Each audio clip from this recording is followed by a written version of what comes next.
ভাই একটা ভয়াবহ সমস্যা হয়েছে, বোঝার চেষ্টা করেন। আমার কোনো জিমেইল অ্যাকাউন্ট থাকে না, কিছু সময় থাকে, কিছুক্ষণ পর থাকে না, শুধু বলে এই ক্রিয়াটি অনুমোদিত নয়।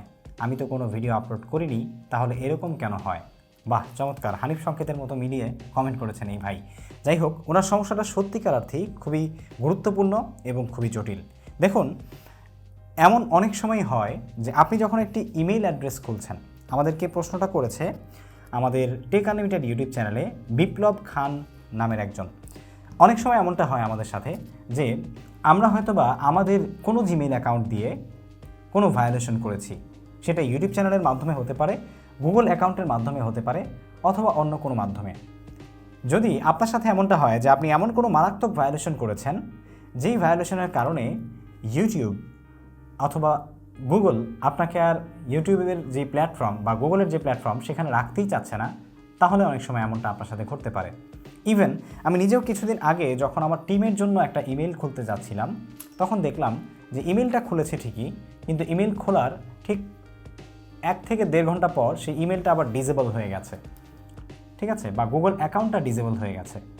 সো ডিসেবল হয়ে গেলে কিন্তু এটার একটা সমাধান আছে। সমাধানটা কি জানেন?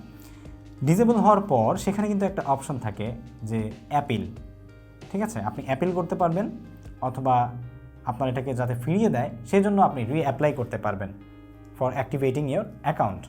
সো অনেকেই মনে করেন যে আসলে যদি একবার ডিসেবল হয়ে যায়, মানে গুগল অ্যাকাউন্ট অথবা ইউটিউব চ্যানেলের যে গুগল অ্যাকাউন্ট, তারপর সেটা হয়তো আর ফিরে পাওয়া সম্ভব না, কিন্তু এটা ভুল।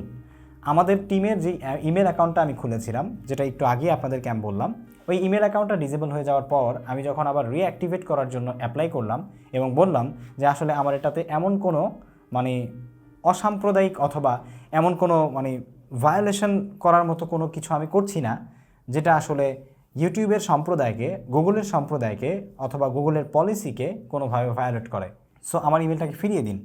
তো এরকম করে আপনি যদি রিকোয়েস্ট পাঠান ডিসেবল হওয়ার পর, অথবা ফিডব্যাক পাঠান যে আসলে আপনি আসলে এমন কোনো কিছু করছেন না বা করতে চাচ্ছেন না, অনেক সময় কি হয়, এটা আসলে রোবোটিকভাবেও ফিল্টার করা হয় ইমেইলের নাম অনুযায়ী। তারপর হচ্ছে ইমেইলের সাথে আপনার যে পার্সোনাল ডিটেলস থাকে সেগুলোর সাথে সমন্বয় করে গুগলের যেই রোবট আছে সে ডিটেক্ট করে হয়তোবা এটা এরকম কোনো মালওয়্যার বা মালিশিয়াস কিছু হতে পারে, বা স্ক্যামার্স হতে পারে যারা আসলে স্ক্যামিং করার জন্য এই ধরনের ইমেল তৈরি করছে। সো তাদেরকে এটা মনে করে ব্লক করে দেয়।